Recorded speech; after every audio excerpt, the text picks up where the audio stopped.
linguistic objects.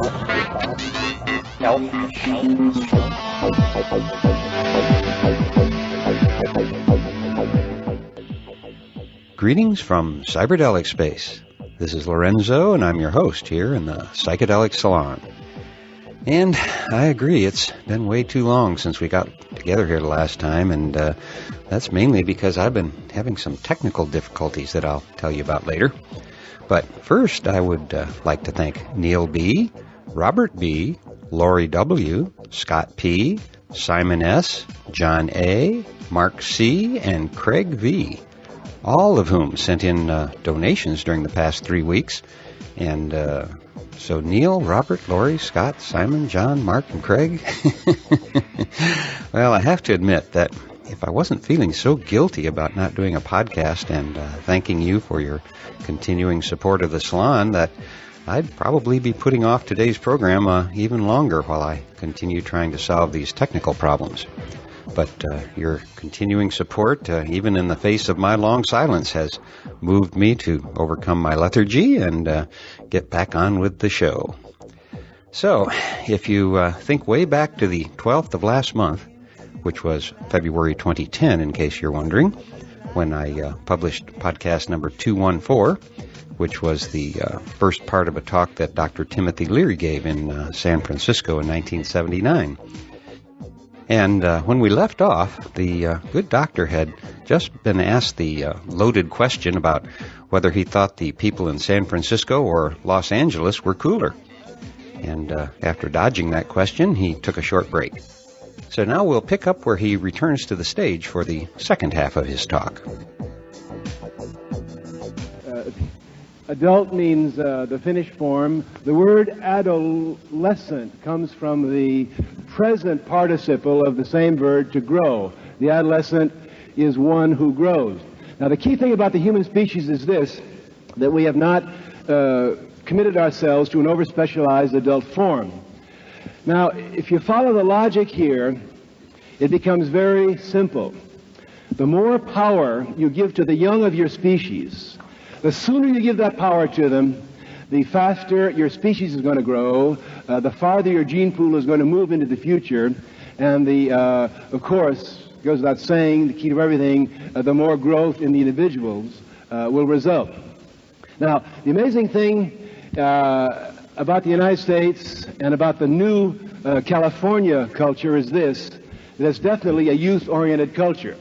As you move east, you will find the country's run by older and older men. That's the way it should be, and I'm not knocking that whatsoever. But America has always been the place where, it's a frontier place where youth, and I would even use the word adolescence, has been the central cultural theme. Now, Europeans really think we're nuts over here. We move around, we change, nothing around us in the way of architecture is more than 50 years old. We are, now let's look at the characteristics of adolescence. The adolescent, see, the interesting thing about adolescence is sexually active, but hasn't committed to a final, over-specialized adult form. So it's obvious that if any evolution, any quantum leaps are going to happen, it's best designed to happen during a period of adolescence. Now, an adolescent is generally characterized by being intense, romantic, idealistic, change-able, enthusiastic, loves surprise, loves to joke, takes things very seriously, but then jokes about them. And above all, your adolescent is horny. Now, I cite you the case of a species which has these characteristics. The trick is to remain, to keep within a central core, a seed essence of adolescence. Now, my friends, again, I'm not advocating anything, but I'll tell you that I have tried to be an adult over 24 times. I mean, I wouldn't knock it if I hadn't tried it. I've had a lot of fun as an adult. But I knew that my basic compass reading, my gyroscopic navigational readings told me that, so become an adult. Matter of fact, you can be a swell adult If you know, you're just passing through. It's a temporary gig. Because the definition of adult, of course, someone who's uptight and takes things seriously. So, matter of fact, you can dress up like an adult and you can go into the adult hive and you can play that with more success because they really take it so seriously and they can't move or change. And change is the name of the development game. Now, I want to use these notions of neoteny and pedomorphosis and adolescent commitment for practical politics. My friends, there is one minority group in this country which does not have its civil rights. There's one large minority group in this country which is living in total repression.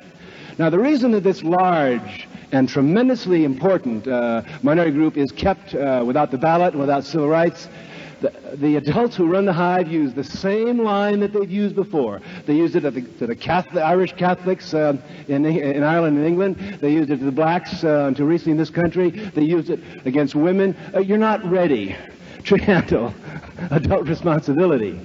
But step by step, each of these large minority groups has has demonstrated its interest in and its readiness to take over responsibility. The obvious conclusion is that the political movement of the 80s is going to be a youth movement. Why shouldn't the voting age start at 7?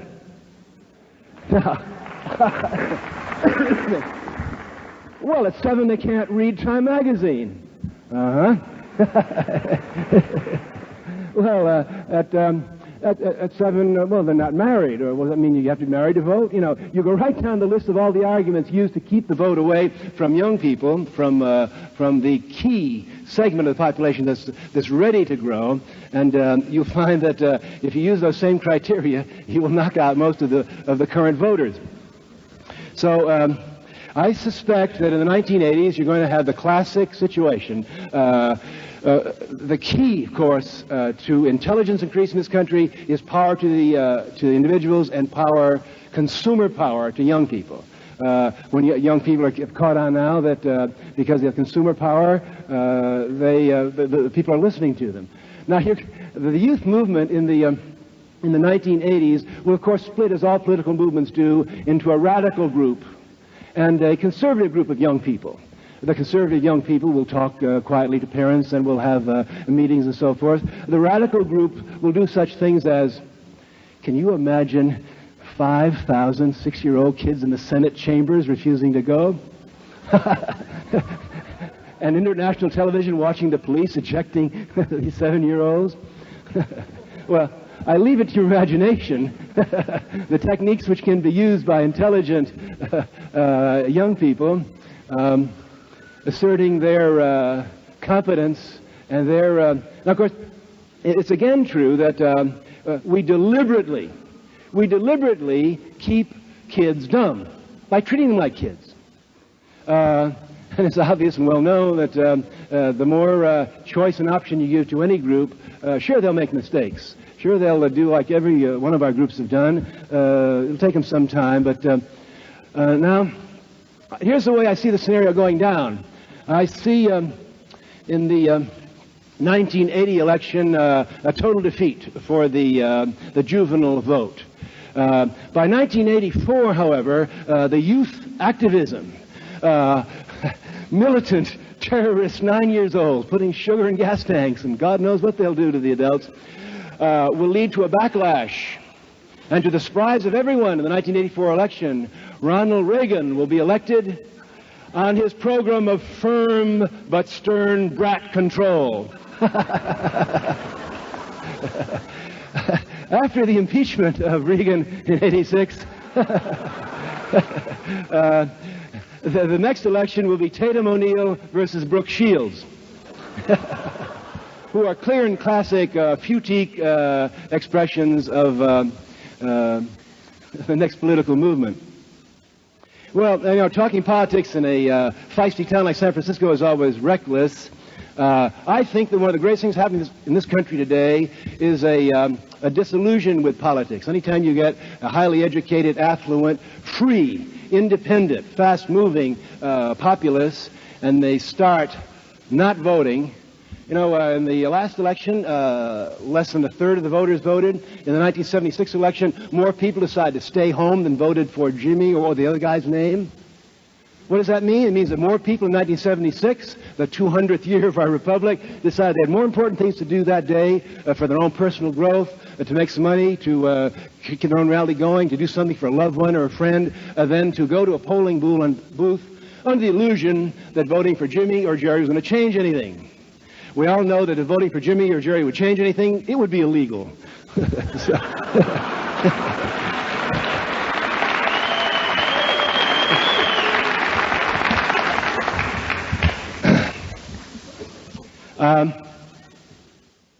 Pardon? Yeah, well, we're at a moment now where, all the polls show that American people have no confidence in the great bureaucracies. They have these ballots say 17% of the American people like the Democratic Party, 11% have any confidence in the Republican Party, 12% for big labor, 12% for big government. Matter of fact, it turns out that doctors and bankers at 18% are our most respected institutions because you have a 50-50 chance of getting quaaludes or cashing a check. I don't know what that means, but space migration. Yeah, the key to space migration, intelligence increase, and life extension is genetic. And when the time is, because see, these things don't operate separately. When it's time for us to leave the water, we had to develop at one flash literally hundreds of thousands of new technologies and neurotechnologies. And I want to tell you that the same dialogue, the same debate, the same genetic issues and politics have been going on step by step as we move from unicellular form up to the present. And I think it's important that we be able to feel in our own nervous systems that evolution has always involved people like us getting together as we are tonight, figuring out where we came from and who's slowing us down and what's the factual evidence as to how fast and where we can move. For example, one time, with the same situation we have on this planet, of overpopulation, pollution, decreasing natural resources existed at the first stage of life on this planet where we were all underground. You remember that time we were all unicellular creatures? Now, I'm not here to knock unicellular forms of life. There are no good guys or bad guys in this scenario. The unicellular form of life does nothing but float and suck. It's got a one-dimension brain. The sex life is interesting. You clone. There's one of you, and there's two of you, there's four of you, there's 8 of you. Now, that's wonderful. Unicellular, unisexual division is a fine technique used by DNA when it's time to really populate a niche. And we're all going to be cloning each other when the time comes to move off this planet. So I'm not knocking cloning. But the problem with cloning or unicellular sex is, it's great because you don't have to worry about a date on Saturday night. There's no Lee Marvin suits when it's all over. However, it gets a little boring. Yeah. So when it's time to slow down a rate of growth, and when it's time for DNA to improve neurotechnology, then you get the sort of evolution we've been through. Now, listen, the amoebas didn't want that to happen. The adult authorities of the amoebas went through the same thing in the Precambrian situations we're going through now. The amoeba police said, dangerous reports are coming about young amoebas hanging around shallow lagoons ingesting a dangerous drug called calcium. Calcium. The AMA, that's the Amoeba Medical Association, has conclusively demonstrated that calcium causes head-tail symmetry, causes bones to grow. You don't want your young amoebas to have bones and muscles. Why, some amoebas have been known to ingest this dangerous drug calcium and swim away from the home nest never to be seen again. And amoeba theologians have clearly set the situation right when they say, if God had intended amoebas to grow bones, she would not have made calcium illegal.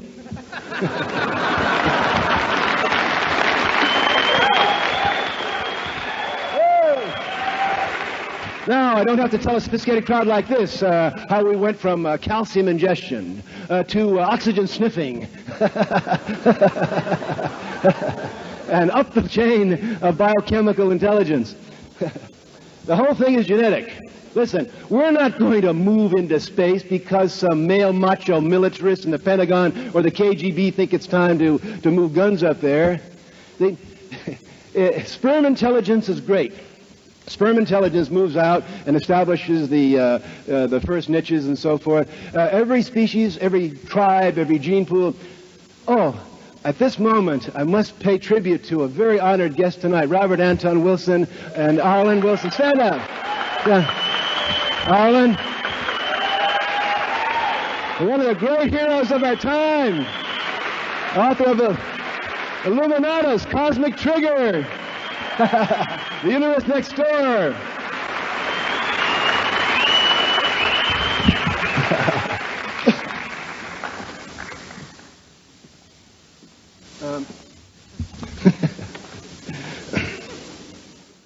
What should I talk about, Robert? Oh, we want more oxygen sniffing.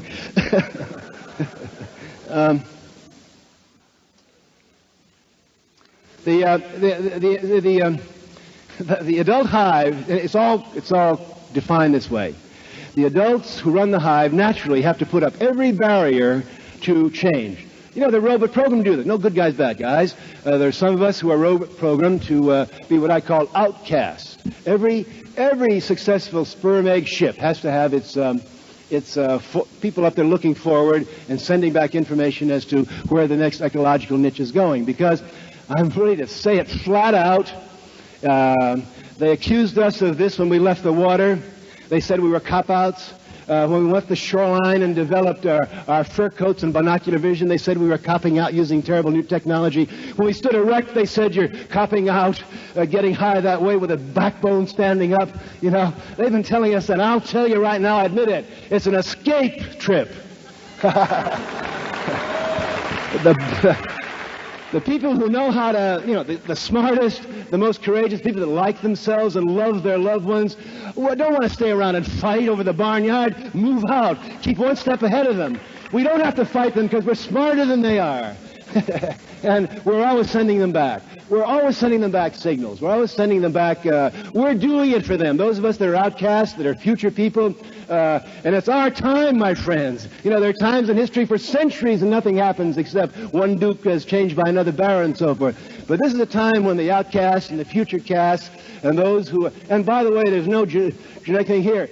Everyone in this room is carrying in his DNA and her DNA the machinery for building a 20th century and a 21st century and a 23rd century reality. Now, sure, we're going to change morphologically during that period, but the neurological equipment is there. That's what LSD is all about in psychedelic drugs.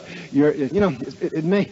Do you know about how the DNA operates? That when you were a little baby, you didn't know anything about disco. In fact, all you could do was lie in your mother's arms. Your calcium habit, got your bones to grow. But the way evolution works, see, the DNA strand, the future of your life is a spool and it's protected by what are called histone proteins. It's a sheath. And there are certain specific anti-histone proteins usually coming from pollution. What's pollution? Pollution is the signal to peel off the next air. So that step by step, as each one of us grew, a new link in the histone protein coverage was peeled off, and we started moving around. We went to first grade. We went to high school. When we got to the high school, an enormous metamorphosis took place. Sperm egg realities took over. This was all pre-programmed. Well, there's no reason. I think it's a very amusing hypothesis with a lot of scientific muscle behind it to suggest that everyone in this room is carrying around in the other section of your nervous system and in the unpeeled off sections of your DNA a future neurotechnology. And, it's simply more fun to have a nervous system ahead of the down species than, I think, or we have no choice about it anyway. Okay. See, there's always what Robert Anton Wilson has called neophobia. There's this obsessive fear of the future. Back in the 60s, I went to the Hudson Institute, Herman Kahn. We had our intelligence agents penetrate the Pentagon and the KGB. Those mothers had no plan for the future except the next election and this rocket anti-ballistic missile. They don't care about the future. For the last 3,000 years, our hives have been run by what are called Stoics. A Stoic is a person that says, well, the motherfucker barbarians are going to get us in a decade or two, but let's keep the thing going one more generation. Yeah. How noble Kissinger is. Kissinger knows that, his life is going to keep it going until we get our pension checks, baby, and then forget it, right?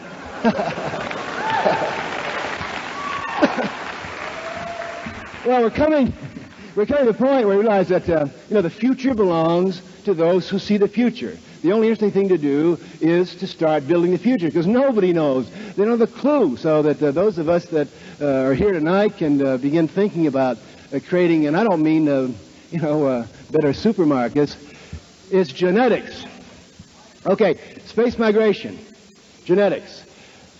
We're not going to go into space because the aerospace companies want us to go there. We're not going to go into space because, sure, we can bring down solar satellite power energy. We can totally solve the energy problems of this planet within 10 or 15 years. Of course, the Arabs don't like that. PG&E doesn't like that. But we're not going to do this for PG&E. We're not going to do it for the Pentagon. We're not going to do it for satellite communication. We're not going to do it for the acrobatic male macho astronauts.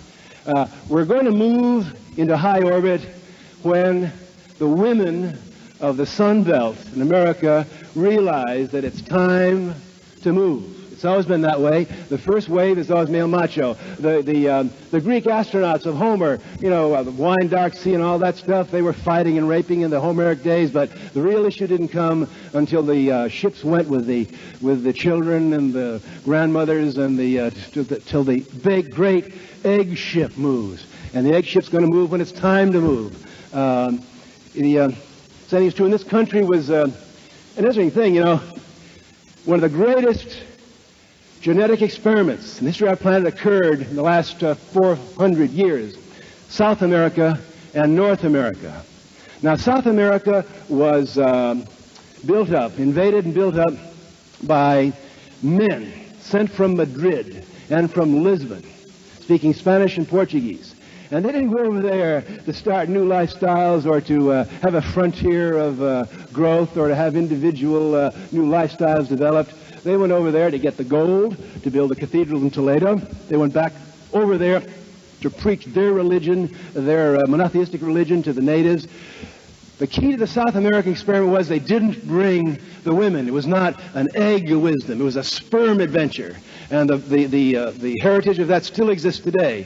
Now, in the North American continent, it was dissident species groups. It was William Penn and the Mrs. Penn and the Quakers who were kicked out of England. They were wild, hippy-dippy spiritualists. They came to Pennsylvania.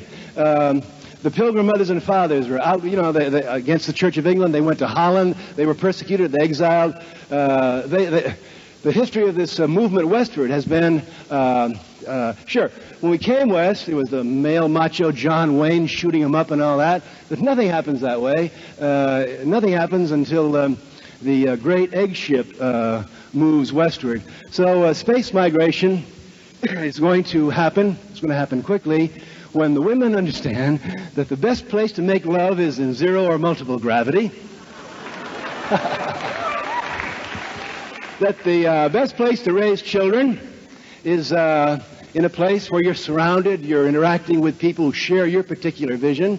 Because the key, and this is what they don't like about space migration, the civilian aspect of it. See, the real political scandal right now is this. That in the last, 5 or 6 months, Robert, the Carter administration has for the first time instituted the military control of NASA. They're cutting down on all those civilian flights on the shuttle. About 2 years ago, they said that high school kids could, for a small amount of money, send up their experiment. No more of that, my friends. It's NASA's now being run by Pentagon people. I mean, that's they don't want dissidents. They don't want egg wisdom to occupy this psychological niche. hijack a starship. Well, when the Jefferson airplane changed its name, that was the sign it was going to happen.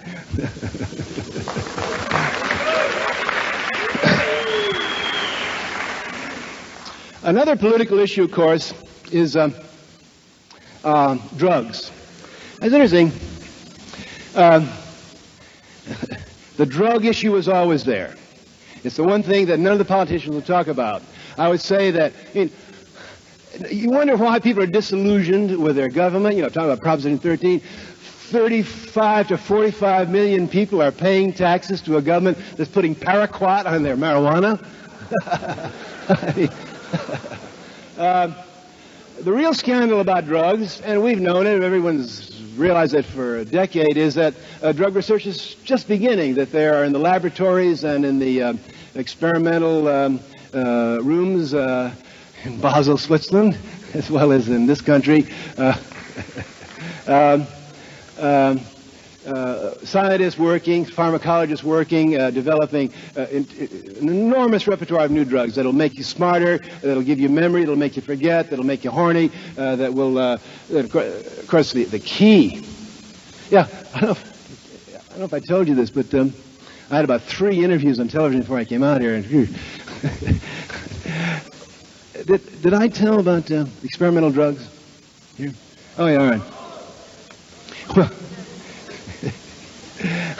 when I got out of prison, I started telling you this, I didn't finish the story. I think someone interrupted. When I got out of prison, people would ask me if I use any drugs, and I said I didn't use any drugs. Remember I said that? I didn't use any drugs that were illegal. Well, now I look right in the camera and I say, yes, Barbara and I use a lot of very powerful drugs. They're new drugs, experimental drugs that will put our heads exactly in the place where we want to, and who can complain because you don't know about them and they're not illegal.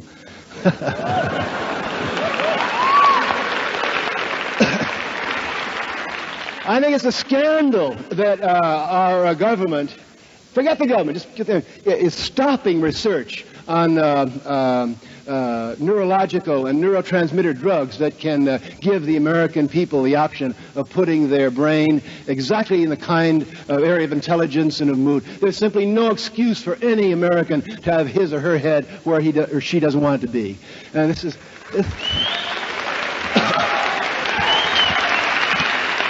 I see, we all know that. We were saying that in the 60s, but now it's kind of cliche to say it. But still, it hasn't happened. They're not letting progress. And of course, the greatest scandal of all when you come to politics is life extension. Paul Siegel over in Berkeley and Sir Robert Anton Wilson, a key intelligence center for longevity research. Roy Walford in UCLA. There are dozens, scores of scientists in this country. And if you ask them this question, how long before we can get a pill that'll double the human lifespan, the answers will come back 2 to 10 years. How is it going to happen? This is the interesting thing. There are 8 different scientific scenarios suggested by top university scientists. And these are not off-the-wall people, because the off-the-wall people already know it. I'm talking about respectable hive people. Yeah. Full-fledged 10-year casts of engineers. Yeah, they'll say 2 to 10 years we can have a pill that'll double your lifespan. And how? 8 different ways. Immunology. Maybe that it's our immune systems that maybe aging and death is simply because our cells don't recognize our own cells. Our cells don't love us that much. They simply don't keep us immune. There's another theory that it's the genetic RNA, DNA, antihistone protein approach. Paul Siegel has been keeping rats more than, double their lifespan? In Berkeley, using diet, which means chemicals. And I just heard, maybe you can confirm this, Robert. I was told, I think Saul Kent told Jay Levy, that they got a new drug that may be the drug, maybe the drug that will produce rejuvenation and longevity. And it's like a first cousin of lysergic acid.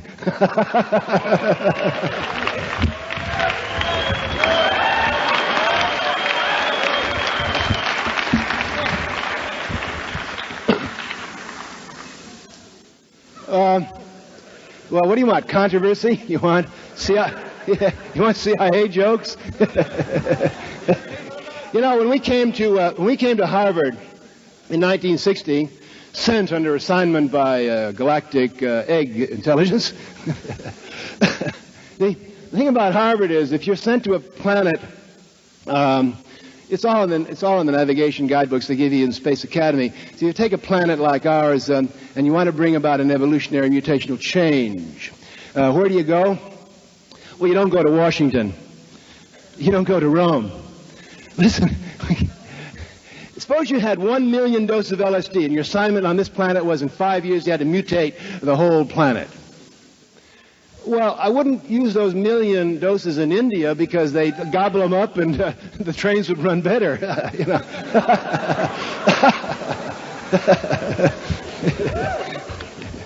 I mean, they did have LSD in that, that ergot of rye scandal when the bread in France, and they all began jumping out of the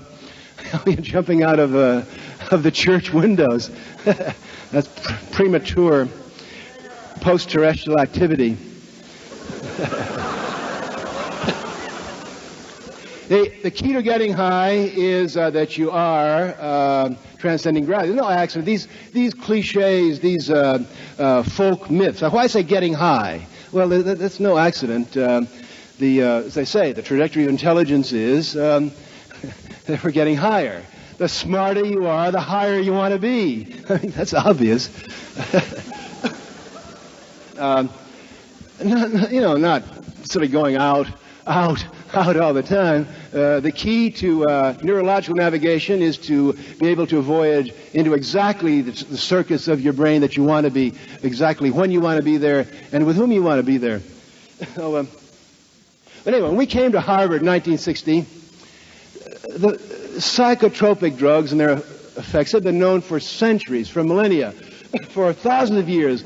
Whenever an empire got to a point when they conquered everything, there's no more barnyard terrestrial games to play, then the next wave comes in.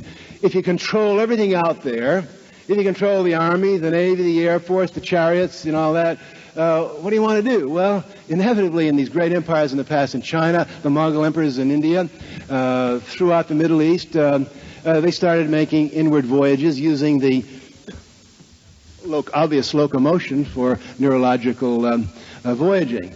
So that the fact that drugs could change your mind, that drugs could enhance beauty and eroticism, and that could broaden your mind, has been known for thousands of years. When we went to Harvard, for example, there were over 1,500 scientific reports on LSD alone. But the problem was that these reports did not tell anything about what had happened because the doctors, the psychiatrists who gave these experiments, gave the drug to other people. Now, of course, it's no accident that all the LSD research that had preceded our arrival at Harvard was sponsored by an organization who has made possible our being here tonight. I refer, of course, to the CIA. In the 1950s, when most of us were, listening to Elvis and Neil Sedaka and Eisenhower and whatever, there was one boom of consumerism in the 50s that was fantastic. Automobiles. Every working woman and man in the country got an automobile with a driver's seat and accelerators and shifting gears and transmission. And Europeans say, you can't do that. You can't let the working man and woman have a self-mover, putting them in the driver's seat. Well, if you do that, the kids will get in the driver's seat. You know where they'll go and what they'll do.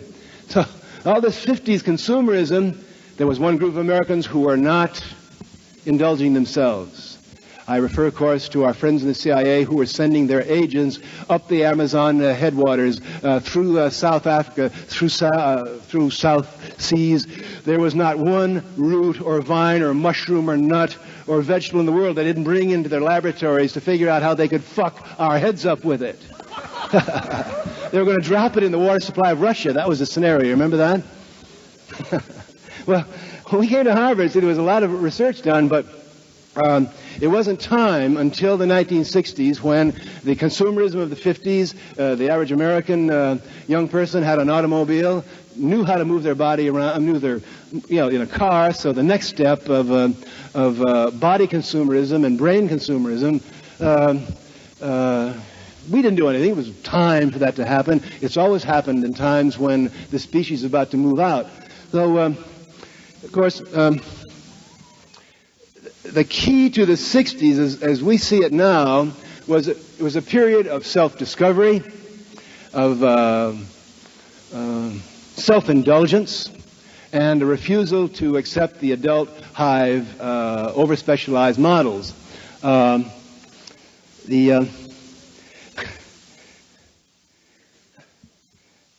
remember when we first came to Harvard, there was a man named Dr. Max Wrinkle. Has anyone here ever heard that name? Yeah. Dr. Max Wrinkle was a psychiatrist at Harvard that did everything in his power to cause us trouble. He was writing letters and editorials in the Harvard Alumni Association, in the New England Journal of Medicine. He did his best politically to get us kicked out of Harvard and so forth. And years later, I was in Boston, and I had a taxi driver. As he was driving back to the airport, the taxi driver looked at me. He's an old fellow, about 65, an Irish, wizened-up Irishman, and he pulled the car to the side of the common without. He said, "Listen, I got to talk to you." I said, "Yeah, what do you want to say, Pat?" He said, "Do you know that I was probably the first American to ever take LSD?" I said, "Do you tell me that, Pat?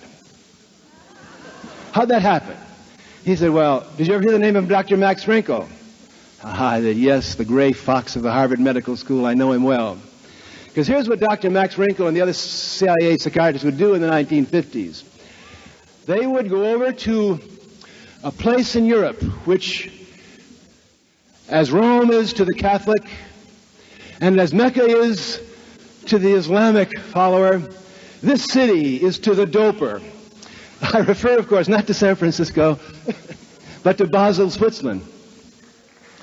Now, in Basel, Switzerland, in Switzerland, the situation is you go to Zurich for money, you go to Geneva for diplomacy and espionage, you go to Basel for drugs.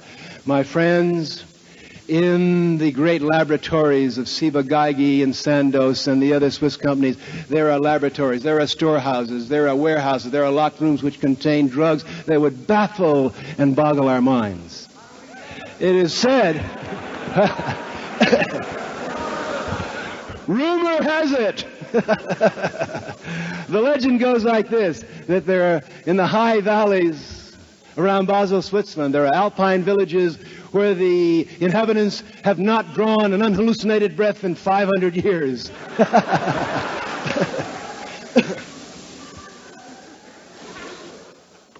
However, until the 1960s, with this mass neoteny revolt of the larvals and the sexually activated pre-adults. Until that time, drugs which changed the mind were always the province of the Sultan, the Duke, the opium aristocrats of Europe, the Hashishin clubs, all those titled English poets from Oxford and Cambridge who would have their laudanum and so forth. It was always something that you didn't want the working class to know about. You didn't want the working class to know there's a way to satisfy yourself, a way to indulge yourself that didn't require trucking off to the steel mill or doing what, why, the last gasp of the adult authority happened the year, actually, that we started our research at Harvard. It's almost no accident to the precision of how these things operate. The last gasp of the adult authority in the United States came in the inauguration of President John Kennedy in 1960, when he said, do you believe this? He said, ask not what the hive can do for you, but what you can do for the hive. 2,000 years of Judeo-Christian ethic, of suffering. You're fucked. You're not supposed to have a good time. What do you think, it's a pleasure trip? you did something wrong. You don't know what it is, but you're cursed forever. Maybe if you play ball, keep cool, don't cause any trouble, work hard. Maybe we'll ship your sperm and egg supply to another place.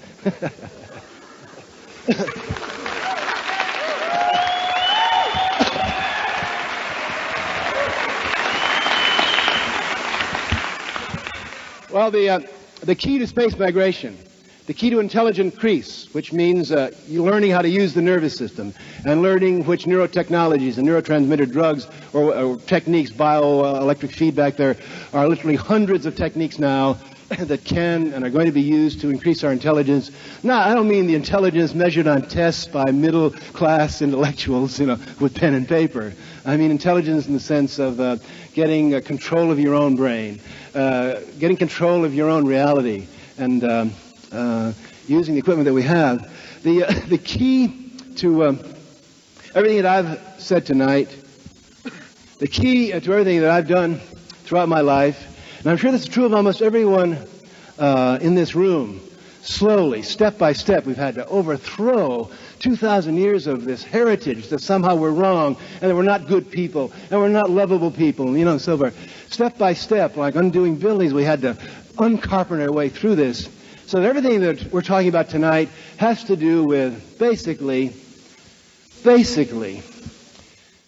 liking yourself and taking responsibility for your own situation. I know there are thousands of people and hundreds of teachers that are going around preaching self-actualization. And this, whatever level you want to get it, great. But I'm talking not about being a better middle-class robot. I'm talking about the tradition. I'm talking about the tradition that we have going in this room tonight, which has gone back for thousands of years, which has probably gone back as long as history of biological species on the planet has gone, of self-actualized species, self-actualized castes, getting to a certain point where they say, listen, we've got to do it. This young man that said to me, when are they going to come? Well, listen, I'm sure you're with me. If that UFO came down here right now with its platinum golden staircase and they came down and they said, you want to come? I'm sure I'd go, you'd go, we'd all go. However, there's one uneasy thought I have. It sounds to me that the UFO, higher intelligence coming down here, may be just another soporific, sedative, cargo cult, messianic theory that someone up there is going to do something for us. It may turn out that the thing's been planned. Yeah, there is a species of higher intelligence that zaps around from planet to planet and comes down to make blockbusting movies. There may be one planet where people are running around the galaxy, turning people on and activating and so forth. But maybe it's us.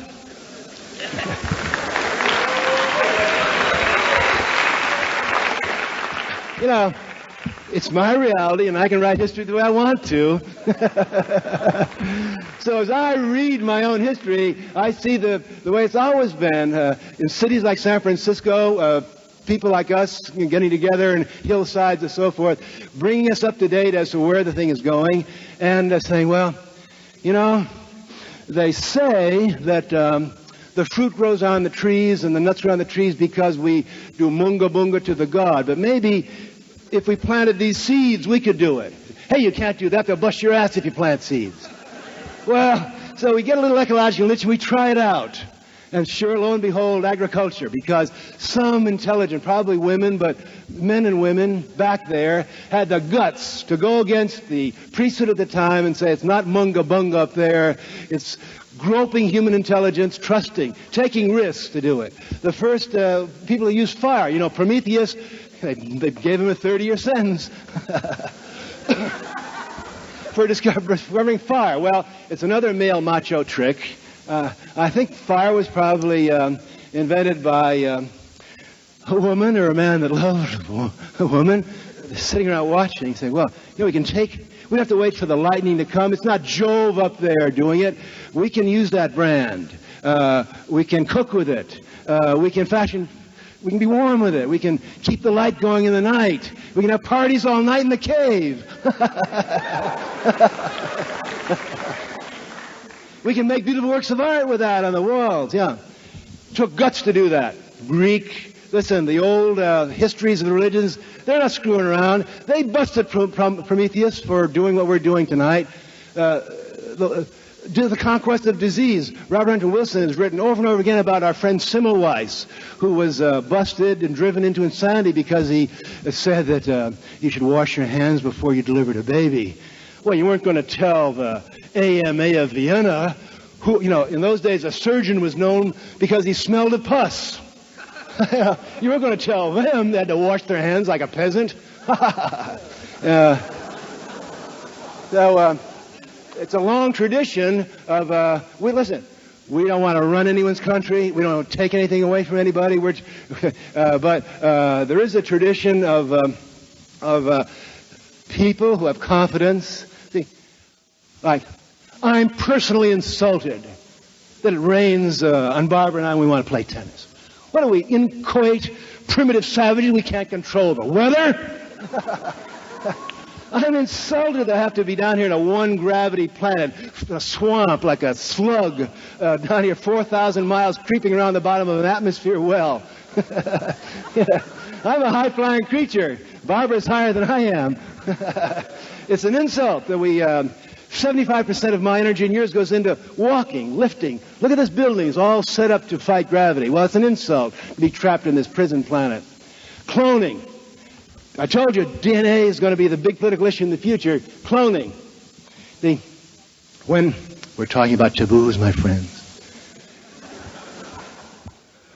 it's our professional job to lead some hive members to the door that says taboo. Say, hey, let's peek around and look at it, huh? Yeah. Show me a taboo, and I'm interested in it. Yeah.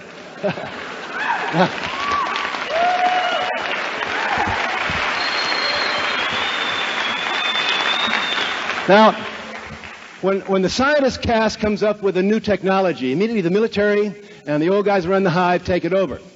And they scare us.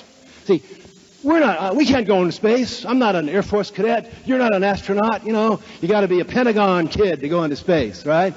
Same thing with genetic engineering. Genetic simply means that DNA has programmed us to get to a point where we're virtuous enough and intelligent enough and understand her flower intelligence. And the flower kingdom plays a heavy-duty role in the evolution of mammalian species. I need not cite the fact that every neurotransmitter is a signal sent by the flower kingdom to these stupid animals up there, right? So we get to DNA taboo. That's the heaviest tool of all, because that's the place where we are we? Are we going to tamper with the genetic spool that says that we have to die 75, that after 45 you have to get menopausal and vote for Reagan?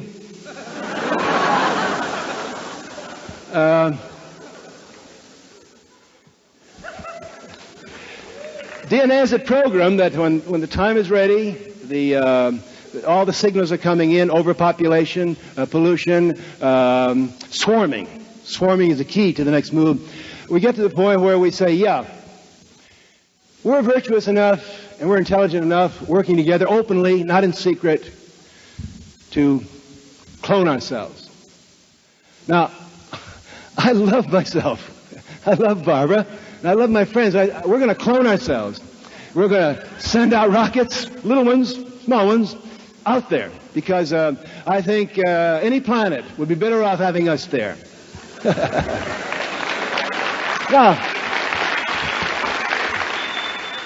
if we're wrong and our seeds land on the planet, they look at it and they say, well, good God, here's another 60s acid head messianic person thinking he's going to see, well, if that's not supposed to be, that's the way it's going to be.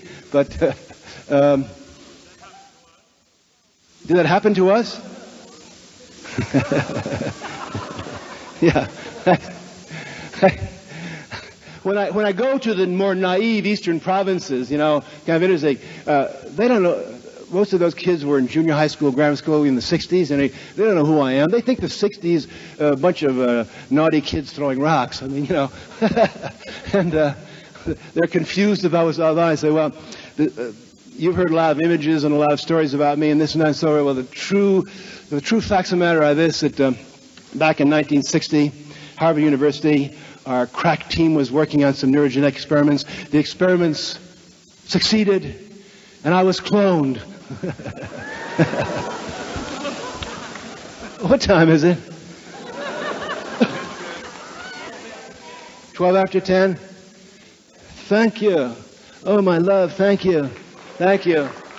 We're going to a party at Bimbo's now. I thank you and wish you all good night.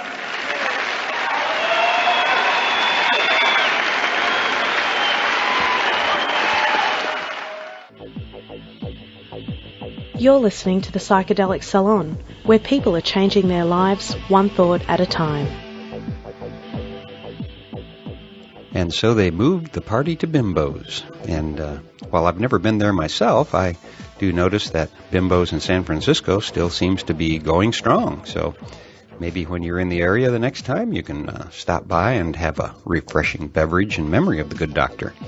Or better yet, just stay home and have a bag of vape in his memory. That's even better. So, what did you think about his prediction that we'd have a pill to double our lifespan by the 1990s? Now, if such a pill does exist, well, I haven't heard about it yet out here in California. And to tell you the truth, I'm not so sure that I'd want to take one of them if they actually did exist. I'm already wearing down, and the thought of having to go on for another 68 years is something I'd have to give a lot of thought to before committing to such a radical course of action. And from conversations I've had with many of my friends about this, my thinking isn't that far out of line. Even when you're playing an exciting online game, after a few years, don't you get a little tired of your current avatar and even of the game itself? Now, depending on how you view this life, one way is to think of it as a really long game. And from that point of view, I think it's easy to see that not everybody would want to keep playing twice as long as what they first planned on, especially if they keep getting beaten down by the bad guys. But, hey, one person's bad guy is another person's hero. It's a complicated game, this Earth game, isn't it? Now, as to the reason for my long delay in getting this podcast out, well, first of all, I started to produce another Aldous Huxley show and got about halfway through editing a recording of one of his talks when I decided to abandon it and start over. And it wasn't because I'm not a big fan of Huxley. In fact, he's been as big an influence on me as Terence McKenna, perhaps even more of an influence now that I think about it. But Aldous was a writer and Terence was a bard. You see, the Huxley lecture was just a recording of him reading one of his essays. And while the content was really superb, his reading was so very slow that I was losing the thread of his talk. So I've decided that unless I come across another Huxley interview or some talk that is a little more extemporaneous, that I'll restrict my Aldous Huxley input to his written word. However, that's not the main reason for my long silence. What also happened is that our WordPress blog, where I post the program notes for these podcasts, and where a significant number of our fellow saloners still download their programs each week, well, it's more or less out of commission. The site works okay right now, but a few weeks ago it locked up and wouldn't permit me, the system admin, to upgrade one of the pages. And while I was working on that little problem, it finally decided that it wouldn't even allow me to make a new post. In other words, even though I have dashboard access, there is nothing I can do from there. Now, I've still got a couple ideas about how to fix it, but if they don't work, I'll put out a special tech support email address in my next podcast where you or one of our WordPress SQL experts can show me the error of my ways. But until I get a special address for that, any emails you send offering help may languish in my inbox for a while. I haven't checked email in about a week now, and I know that there are way more messages there than I'm going to be able to get to for quite a while. And so your helpful hints could be buried in the mail somewhere. You know, I've been a geek all my life, and I really used to enjoy learning new software and debugging problems. But that's another thing that seems to be changing for me. For about a week now, every time I thought about all the buggy problems on my websites, I turned off my computer and picked up a book and did some more reading.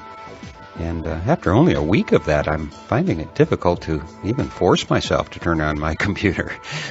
Here, all these years, I thought that it was computers and the internet that was my first love. But now I'm finding that I've come full circle back to my real first love, which are books. But never fear, I'm not going to quit doing these podcasts anytime in the immediate future, because in spite of the technical pain and agony, I have to admit that right at this very moment, sitting here at my desk in front of this little microphone, I feel better than at any time in the past 3 weeks. Can't say why, but it really is good to be back here in the salon with you right now. Now, one more thing before I go, and that is the possibility of some kind of an event in the UK this coming summer. I'll be talking with Bruce Damer later today, and from what I gather from the message he left for me last night, it seems that there's a festival going on in England right around the middle of July, and that now seems to be the target for a get-together with Bruce. However, my own plans are still up in the air, but I hope to have a little more to say about that in one of the next podcasts. I'll try to get back over to the forums at thegrowreport.com later this week and answer some messages that I know are waiting for me there. And the same goes for Facebook email. I guess I should mention something about Facebook for my friends over there. I really do appreciate all of the invites to join groups and attend events, but I just don't have the time it takes to even read all of the invites, let alone respond to them. Last time I looked, I had, I think, 32 event suggestions and 81 other requests that I haven't had a chance to click through. So I do appreciate you thinking of me, but please don't take offense if I don't have the bandwidth to personally stay in touch with you and everyone else I'd really like to get to know better. But as my dear departed mother sometimes said, what counts is what you do with what you've got. And so, like you, I'm going to keep on keeping on. And that means I should keep on trying to fix this crazy website, huh? So I'll close today's podcast and get back to debugging after first reminding you that this and most of the podcasts from the Psychedelic Salon are freely available for you to use in your own audio projects under the Creative Commons Attribution Non-Commercial Share-alike 3.0 license. And if you have any questions about that, just click the Creative Commons link at the bottom of the Psychedelic Salon webpage, which you can find at psychedelicsalon.org. And for now, this is Lorenzo signing off from Cyberdelic Space. Be well, my friends.